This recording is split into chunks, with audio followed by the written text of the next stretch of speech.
अवधूत चिंतन श्री गुरुदेव दत्त। नवनाथ भक्ति रसामृत गोरक्ष जालंधर चटपटाच अडबंग कानिफ मचींद्राध्या सौरंगी रेवाणक भर्ती संज्ञा भूम्याम बभूवो नवनाथ सिद्धा। आ नवनाथ नो श्लोक छे અને નાથ પંથના યોગીઓ માટે કશું જ અશક્ય હોતું નથી। એમના અદ્ભુત તપોબળ અને યોગ નિષ્ઠાનો પ્રભાવ થકી એ લોકો ધારે તે કરી શકે છે। એટલું અવશ્ય કે એમનું સમગ્ર કાર્ય બહુજન હિતાય બહુજન સુખાય માટે હોય છે। વ્યક્તિગત મહેચ્છા માટે એમનું એવું કોઈ પણ કાર્ય હોતું નથી। નવનાથ ભક્તિ રસામૃત અધ્યાય 33 ઉત્તરાર્ધ એટલે કે વિભાગ 2 સિદ્ધ ચૌરંગીનાથ અને અડબંગનાથ ની તપશ્ચર્યા।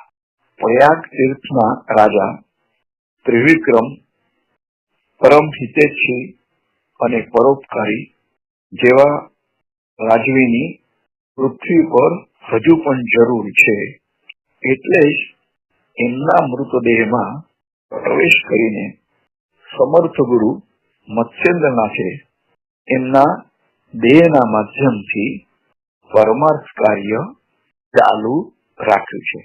તો આગળના અધ્યાયમાં આપણે જોઈ ગયા કે મુનિવર મત્સ્યેન્દ્રનાથ એમને ત્રિવિક્રમ રાજાના મૃતદેહમાં સંચાર કર્યો છે અને ગોરક્ષને સ્નાન ધ્યાન સંધ્યા આદિ કર્મોનું સાતત્ય જાળવી રાખવા માટે તીર્થયાત્રાએ મોકલી આપ્યા છે। તો સાધુ તો ચલતા ભલા, એટલે સંત પુરુષો હંમેશા એક જ સ્થળે રહેતા નથી અને તેઓ વિચરણ કરીને અનેક લોકોનો ઉદ્ધાર કરે છે। આપણે અત્યાર સુધી જોઈ ગયા કે એક બાજુ ગોરક્ષનાથ સૌરંગીને સાથે લઈને નિરાતે એક મોટા પથ્થર ઉપર બેસીને આ બધો તમાશો જોયા કરતા હતા કે વાતાસ્ત્રને લીધે જે રાજાના બગીચામાં સેવકો હતા તેઓ વંટોળિયામાં ઊંચે ચડ્યા છે અને વાતાસ્ત્ર પાછું ખેંચી લેતા તેઓ નીચે પડ્યા, કેટલાક છોલાયા, કેટલાક ને વાગ્યું, કેટલાક મૂર્છા પામ્યા। તો રાજમહેલના નોકર ચાકરો શોધતા શોધતા ત્યાં આવી પહોંચ્યા છે જ્યાં ગોરક્ષનાથ અને સૌરંગીનાથ એક પથ્થર ઉપર બિરાજમાન હતા અને બંને તપસ્વીઓને જોઈને તેઓ પાછા મહેલ તરફ વળ્યા છે અને તેમને તરત જ રાજા પાસે જઈને ખબર આપી કે મહારાજ, બે મહાતેજસ્વી તપસ્વીઓ અત્યંત વિદ્વાન જણાય છે અને કાન ફટા સાધુઓ ત્યાં પથ્થર પર નિરાતે બેઠા છે।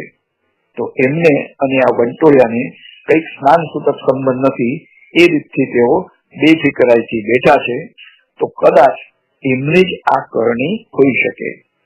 તો આ સમાચાર સાંભળી રાજા મનમાં વિચાર કરવા લાગ્યો કે નક્કી ગોરક્ષનાથ અને મત્સ્યેન્દ્રનાથ સૌરંગીની દશાથી દુઃખી થઈને રોષપૂર્વક અહીં પાછા આવ્યા હશે। હવે તો જલ્દીથી એમને જો આપણે શરણે જઈએ તો જ છુટકારો થશે, નહીં તો આખા નગરમાં એ ખેદાન મેદાન થઈ જશે અને મારો પણ પ્રાણ એ લઈ લેશે। આવું મનોમન વિચારીને રાજાએ તત્કાળ મોટું સામૈયું લઈને તપસ્વીઓના સત્કાર માટે હાથી ઘોડા રથ તેમજ સૈન્ય સાથે ગામને પાદરે સમારંભ ગોઠવ્યો છે। દૂરથી સૈન્ય દળની ચહલ પહલ જોતા જ ગોરક્ષનાથે સૌરંગીનાથને કહ્યું કે સૌરંગી, હવે આપણો પરચો એમને નજરો નજર બતાવવો જ પડશે।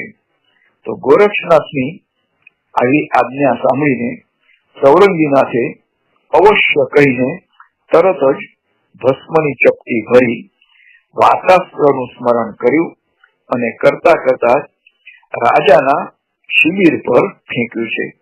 વાતાસ્ત્રના અતિ જોરદાર પ્રહારથી રાજા સાથે જ આખો તંબુ આકાશમાં ઉડવા લાગ્યો છે.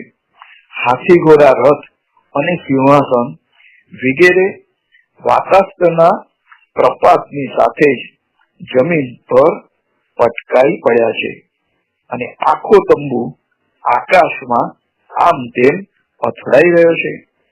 તંબુમાં રાજા તેમજ અન્ય મંત્રીગણ અને રાજસેવકો ભયભીત થઈને અતિ નમ્રતાપૂર્વક નાથપંથી તપસ્વીઓને વિનંતી કરવા લાગ્યા કે હે તપસ્વીનાથ મહારાજ, અમે આપને શરણે આવ્યા છીએ અને શરણાગત હું તમે રક્ષણ કરો.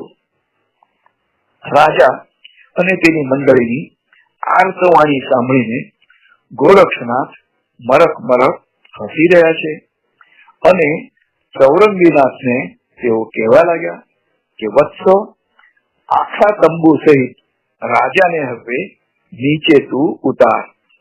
અને કુશળ પ્રજ્ઞાવંત ચૌરંગીનાથે પર્વતાસ્ત્ર છોડીને વાતાસ્ત્રની સામે આડે ધર્યું છે અને બધો વાયુ અવરોધાઈ ગયો અને રાજાનો તંબુ પર્વતના શિખર પર આવીને અટકી ગયો છે.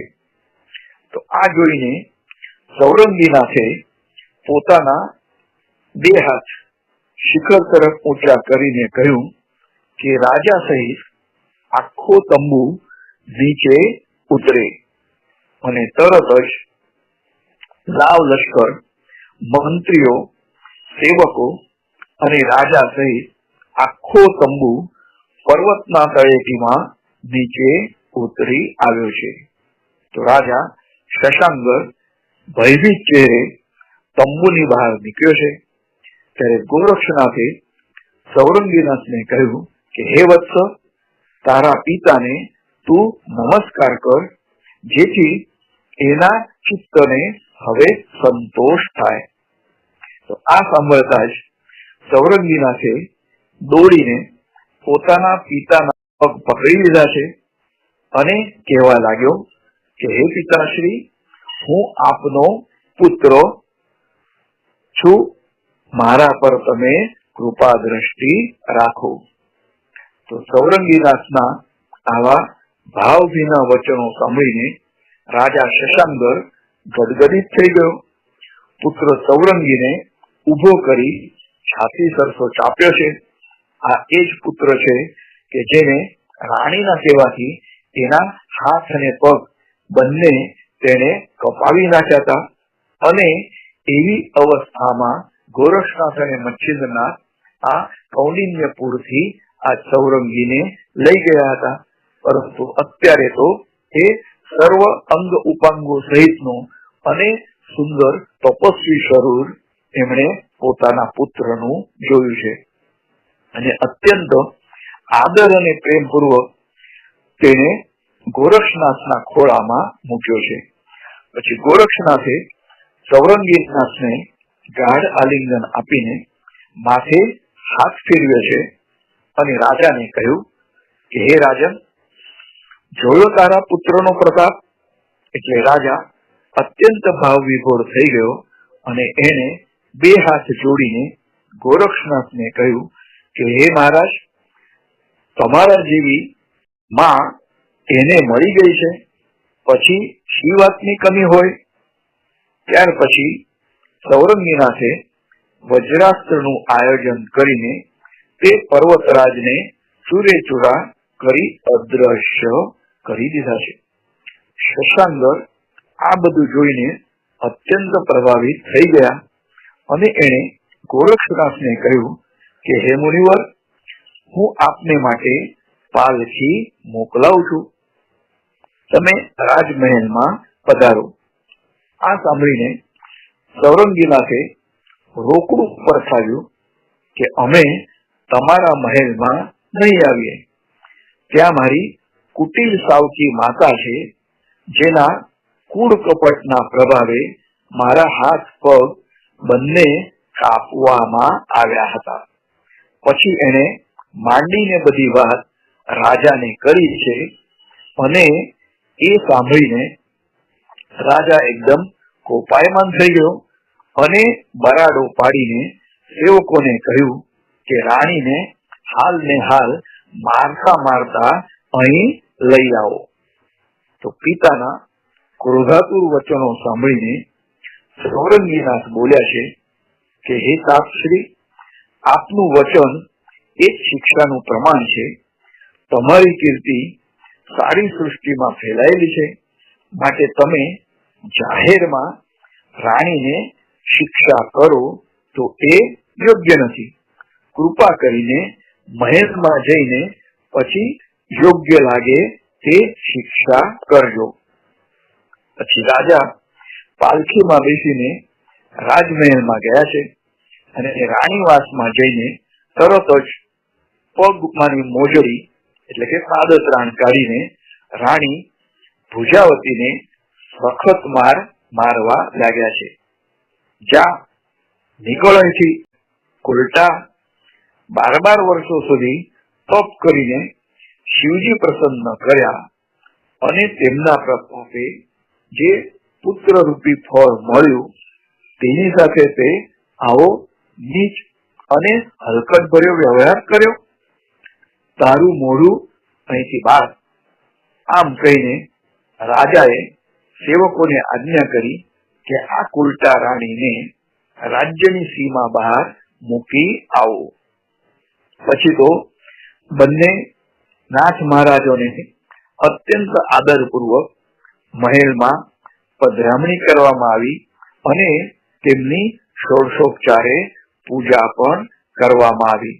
તેમને સુવર્ણ આસન પર બેસાડવામાં આવ્યા અને ગોરક્ષનાથ અત્યંત પ્રસન્ન થયા અને રાજાને સાંત્વન આપીને ધીરજ રાખવા માટે કહ્યું છે. તો શશાંક રાજાના અતિ આગ્રહ અને ભક્તિભાવને લઈને ગોરક્ષનાથ અને ચૌરંગીનાથ બંને 1 માસ સુધી ત્યાં કૌંડિન્યપુરમાં રોકાયા અને જતી વેળાએ ગોરક્ષનાથે રાજાને વંશ વેલો વધારવા બીજા લગ્ન કરવા જણાવ્યું છે અને તેને વંશવર્ધક મોક્ષદાયક પ્રસાદ આપીને તેને વીર્યવાન બનાવ્યો છે. તે પછી ગોરક્ષનાથ સૌરંગીનાથને સાથે લઈને વળી પાછા તીર્થ ભ્રમણે નીકળી પડ્યા છે અને પહેલો મુકામ કર્યો એ પ્રયાગ તીર્થમાં. તો આ પ્રયાગરાજમાં ઉત્તમોત્તમ તીર્થમાં સંગમમાં સ્નાન કર્યું છે અને શિવાલયમાં ભગવાન શંકરના દર્શન કરી ધન્યતા અનુભવી છે. પછી પૂજારણ્ય મળીને ગુરુ મત્સ્યેન્દ્રનાથ વિશે અને એમના જે શરીર ગુફામાં મૂકેલું એ વિશે તેમણે સમાચાર પૂછ્યા છે. તો ગોરક્ષનાથને જોતા જ પૂજારણના મોતિયા મરી ગયા અને મત્સ્યેન્દ્રનાથના દેહ વિશે તેને પૂછ્યું એટલે એ ગોળ ગોળ વાતો કરવા લાગી છે. શરીર તેનું ધ્રુજવા લાગ્યું અને રડતી રડતી એ ગોરક્ષનાથના ચરણોમાં આળોટવા લાગી છે અને તે કહેવા લાગી કે હે ગુરુનાથ, રાણી રેવતીએ મારી મતિ ભ્રષ્ટ કરી અને બધી ગુપ્ત વાત મારી પાસેથી જાણી લીધી અને ગુરુદેવના મૃતદેહનો નિકાલ તેને કરી દીધો હશે એમ મને લાગે છે. મને તમે ક્ષમા કરો.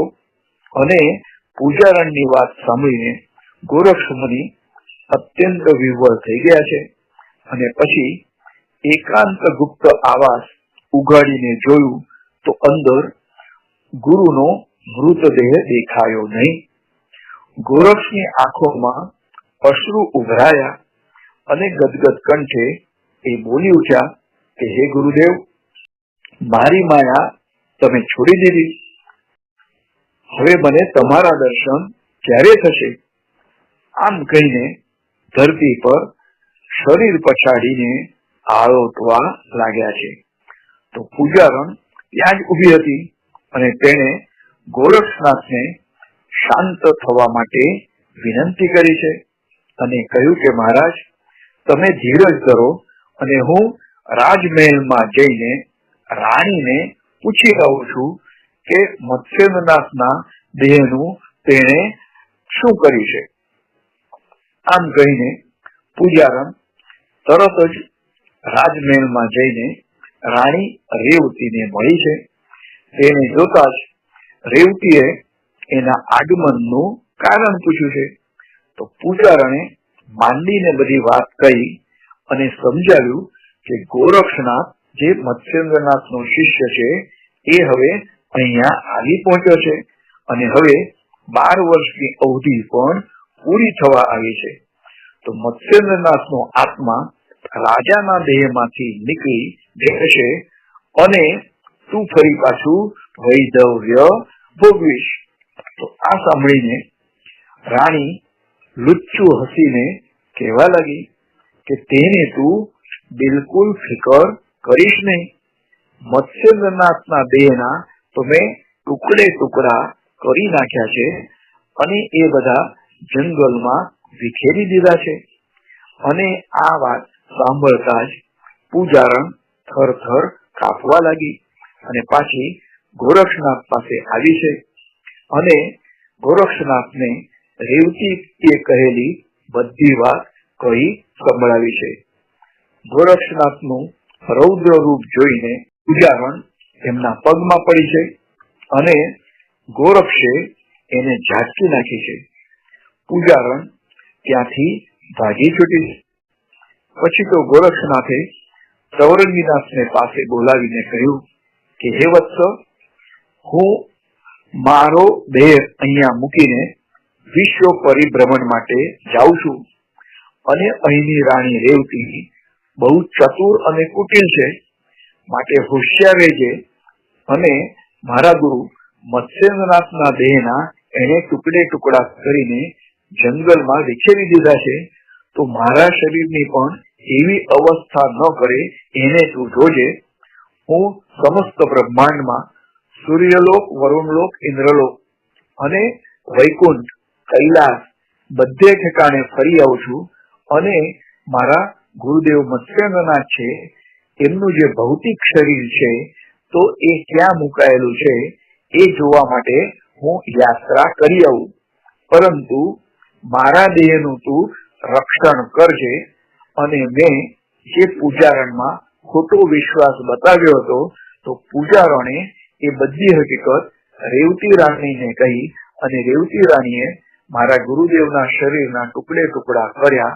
તો એવું મારા દેહ માટે પણ ના બને એના માટે તું સાવધ રહેજે અને મારા ગુરુદેવનું શરીર એ હંમેશા અમર જ રહેવાનું છે, પણ ભૌતિક શરીર હોય તો એને ફરી આપણે પુનર્જીવિત કરી શકીએ. આમ કહીને ગોરક્ષનાથ સૂક્ષ્મ રૂપે વિશ્વ પ્રવાસે ગુરુને શોધવા માટે નીકળી પડ્યા છે. ફરતા ફરતા તેઓ કૈલાસમાં આવી પહોંચ્યા છે. તો પ્રથમ સૂર્યલોકમાં ગયા, પછી ચંદ્રલોકમાં ગયા, વૈકુંઠમાં પણ ગયા છે, ઇન્દ્રલોકમાં પણ ગયા છે. એ બધા લોકો ફરતા ફરતા છેવટે તેઓ કૈલાસમાં આવી પહોંચ્યા છે.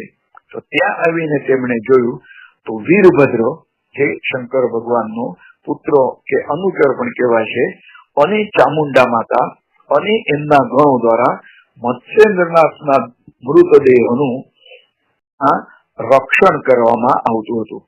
તો ગોરક્ષનાથ તરત જ ત્યાંથી પાછા ફર્યા અને પોતાના દેહમાં એમણે પ્રવેશ કર્યો છે. પછી તો સૌરંગીનાથને સાથે લઈને સૂર્યનારાયણના પરિભ્રમણ માર્ગનો તેમણે અવરોધ કર્યો છે.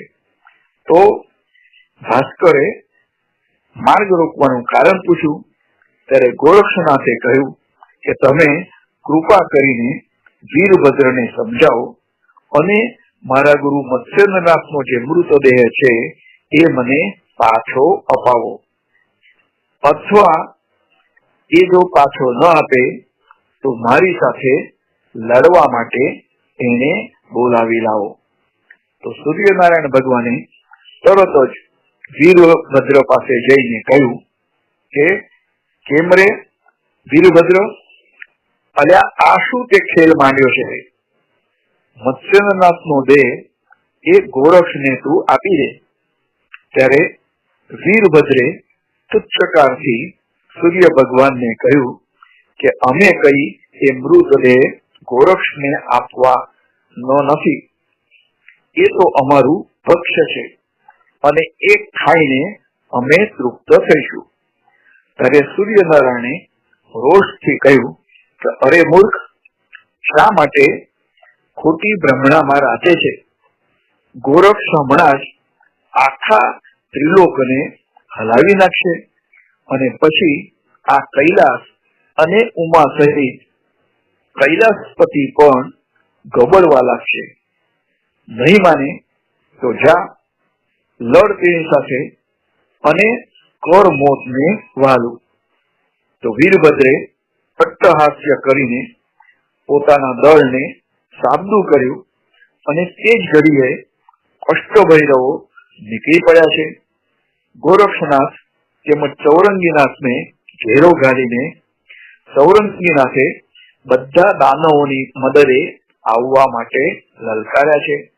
પછી તો ત્યાં ભૂત પિશાચ ડાકણ શંખીની વિજેરોનું વીરભદ્ર સાથે વિકરાળ દળ અને ગોરક્ષનાથ અને ચૌરંગીનાથ તેમજ તેમનું દાનવ દળ બંને વચ્ચે મહાભયંકર યુદ્ધ શરૂ થઈ ગયું છે. તુમુલ યુદ્ધ તાંડવથી આખું બ્રહ્માંડ ખળભળી ઉઠ્યું છે. દેવો પણ ભયભીત થઈ ગયા છે અને બધા એકઠા મળીને વિષ્ણુ ભગવાન પાસે આવી પહોંચ્યા છે અને યુદ્ધ અટકાવવા માટે પોતાની વગ વાપરવા માટે વિનંતી કરી છે. તો વિષ્ણુ ભગવાને શિવજીને સાથે લીધા અને પછી બધા જ રણ મેદાનમાં આવ્યા છે અને ગોરક્ષનાથને પૂછ્યું કે એને દૈત્યોને શા માટે જગાડ્યા છે. તો એક એક દૈત્યને મારવા માટે વિષ્ણુ ભગવાને એક એક અવતાર લીધો અને એક એક અવતારમાં એમણે ઘણી બધી અનેક કષ્ટો સહન કરીને એ દાનવોને એમણે સમાપ્ત કર્યા છે. તો એ બધા 10 દાનવોને તમે પુનઃ જગાડ્યા છે. તો ખૂબ જ દેવતાઓ માટે અને સૃષ્ટિ માટે આ અતિ વિપરીત હશે. તો વારંવાર અવતાર લઈને અમારે દૈત્યનું નિકંદન કાઢીને પૃથ્વીનો ભાર હલકો કરવો પડ્યો હતો અને ફરી પાછા તમે એમને જગાડી દીધા છે. ત્યારે ગોરક્ષનાથે કહ્યું કે હે દેવાધિદેવ, મારે બીજું કંઈ પણ જોઈતું નથી, ફક્ત મારા ગુરુદેવ મત્સ્યનાથનો મૃતદેહ મને પાછો જોઈએ છે, એ તમે મને લાવી આપો, નહીં તો પછી આ 10 દાનવો માટે ફરી તમારે 10 અવતાર લેવા પડશે. તરત જ શિવજીએ વીરભદ્રને આજ્ઞા કરી અને મત્સ્યનાથનો મૃતદેહ ગોરક્ષનાથને પાછો અપાવ્યો છે. તો ગોરક્ષને પોતાના ગુરુદેવનો મૃતદેહ મળતા અતિ આનંદ થયો છે અને એણે અતિ પ્રેમ આદર પૂર્વક ભગવાન વિષ્ણુ અને શંકરને પ્રણામ કર્યા છે અને અંતરથી આભાર માન્યો છે.